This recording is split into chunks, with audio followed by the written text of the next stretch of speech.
sur le plateau de l'Open World Forum 2010. Nous allons maintenant parler du framework Symfony. Nous allons en parler avec Fabien Potencier de Gensio Lab. Bonjour Fabien. Bonjour. Alors, expliquez-nous un petit peu. On a 5 minutes, donc ça va être forcément très rapide, mais on va déjà prendre 30 secondes pour rappeler ce qu'est le framework Symfony. Alors, le framework Symfony, c'est une brique logicielle en PHP qui permet de développer des sites web professionnels en mettant en œuvre des bonnes pratiques. Et en mettant en œuvre ces bonnes pratiques, on essaie de développer plus vite et mieux. Alors, vous avez annoncé tout juste la version 2. D'abord, classiquement, dans une nouvelle version, il y a des nouvelles fonctionnalités. Quelles sont ces nouvelles fonctionnalités ? Alors, il n'y a pas forcément de nouvelles fonctionnalités. Symfony 2, c'est vraiment une réécriture du framework en prenant en compte d'une part les avancées du langage PHP et d'autre part en prenant en compte tout le feedback qu'on a pu avoir depuis 5 ans sur la première version du framework. Donc l'idée de ce framework, c'est d'être encore plus orienté vers les professionnels, d'être encore plus simple d'utilisation et de permettre une meilleure productivité pour les développeurs. Alors il faut quand même qu'on soit un petit peu plus concret, il y a bien quand même quelques nouveautés, ou alors sinon vous allez tout redévelopper pour rien.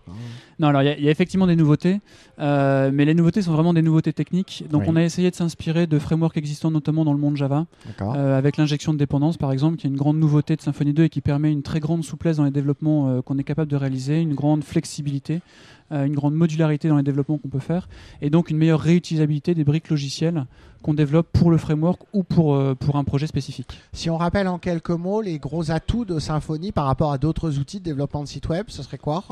En quelques mots, c'est très difficile, mais Symfony, c'est un framework qui essaye au maximum de vous encadrer dans vos développements, donc qui permet de vous donner des outils et des bonnes pratiques qui vont vous permettre de développer un site web de façon beaucoup plus professionnelle, rapidement. Et puis c'est tout un écosystème, donc non seulement du développement, mais ça va être des tests unitaires, ça va être de la documentation, ça va être beaucoup de choses qui vont vous permettre de travailler en équipe également et de pouvoir se passer le bébé un peu plus facilement que si on développait tout seul dans son coin. Alors en revanche, la grande nouveauté, c'est des services qui vont être associés autour de Symfony et que vous allez proposer. Voilà, tout à fait. Donc effectivement, Symfony 1 était un petit peu un coup d'essai pour nous dans le monde de l'open source, donc c'était quelque chose qui était très communautaire avec assez peu de services professionnels autour du framework. La grande nouveauté de Symfony 2, c'est que la plateforme Symfony 2 a été créée pour pouvoir accueillir plus facilement un certain nombre de services, donc que ce soit de la formation, que ce soit des services d'expertise ou des services d'audit. D'accord. Et alors ces services, ils vont être destinés à quel type d'entreprise ? Alors, tous les utilisateurs de Symfony, j'ai envie de dire, à partir du moment où ils développent leur activité autour de services web, donc ça peut être des grandes entreprises qui ont des intranets, des sites web, des sites internet, des sites e-commerce, ou des PME, PMI qui ont basé leur stratégie sur Symfony. D'accord. Quel est le modèle économique de votre entreprise ? Alors on est une société de services avant tout, donc c'est un peu spécial parce qu'à la fois on est éditeur puisqu'on a un logiciel qu'on édite, et on est à la fois très société de service parce que Symfony, vous pouvez rien en faire. Donc je peux pas vous vendre une boîte, ou si je vous vendais une boîte, ça ne fait rien. Symfony, il faut faire quelque chose au-dessus de ça pour en faire quelque chose d'intéressant, pour créer un site web. Donc en fait, on a un modèle vraiment de société de service. D'accord. Donc de développement de services internet vraiment de façon très très large. On fait tous les métiers du web, depuis le web marketing jusqu'à la création de sites web très techniques. Et puis tous les services associés au framework Symfony. Ça, c'est la partie plus éditeur, on va dire. Voilà. Et donc, finalement, est-ce que ça veut dire que c'est une évolution du modèle pour ne pas simplement vendre des services aux utilisateurs, aux entreprises utilisatrices finales, mais d'être un petit peu en amont et de le vendre à d'autres sociétés de services qui, à leur tour, utiliseront le framework ? En fait, à l'origine, Sensio, c'est une société de services. Oui. Donc, Symfony est arrivé après coup. D'accord. Et pour nous, c'est très important de rester une société de services, de pouvoir se confronter à des vrais projets, parce que c'est comme ça qu'on est capable de faire évoluer le framework. Le framework, ce qui est vraiment important, et c'est l'une des grandes spécificités de Symfony, c'est qu'il se base sur l'expérience de développement de sites internet pour des sociétés.